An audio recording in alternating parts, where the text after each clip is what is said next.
Hey guys, Iowa Crypto Mining here, and today we're gonna finally install the fourth exhaust fan. Okay, my fourth and final one. And actually, to be honest, the heat's been pretty good. It's been 82, 83. Today's supposed to be pretty nice at like 81, 82 as well.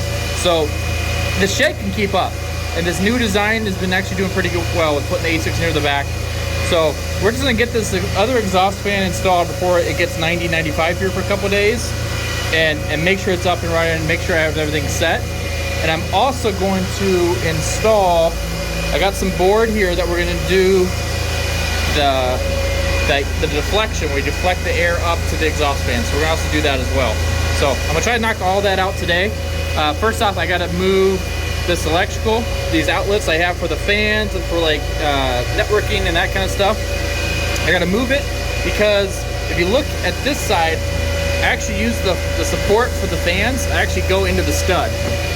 So I want to do it over here where I can actually screw into this and this wire is not in the way. So I just got to move it. I have not messed with this before. So like I said, I'm learning electrical, so I'm just going to open it up, see what I get, and just move the wire and then reconnect it. So it shouldn't be too hard. But yeah, I got to do that first. And then we'll start getting that fan installed, which means I got to cut a hole in it, build a little bit of a frame, which I have some 2x3. It's gonna be a very tight fit. I got 23 inches between these two spots, between the stud and this wood here. The fan is 18 inches, but then you get the 2x3s, so I'm gonna be very, very tight.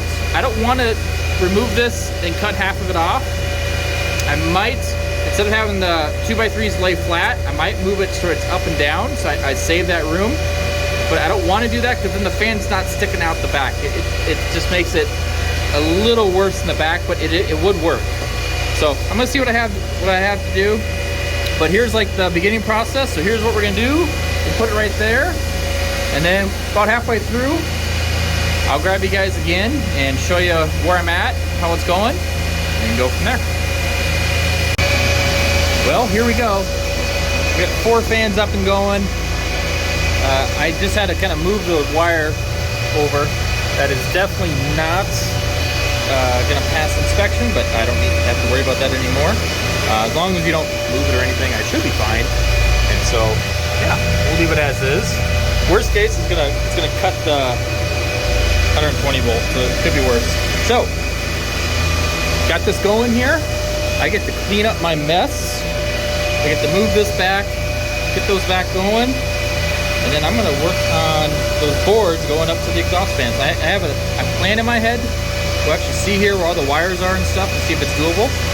But yeah, we'll see what we get here in a little bit. So I'll be back. Well, here's the final product.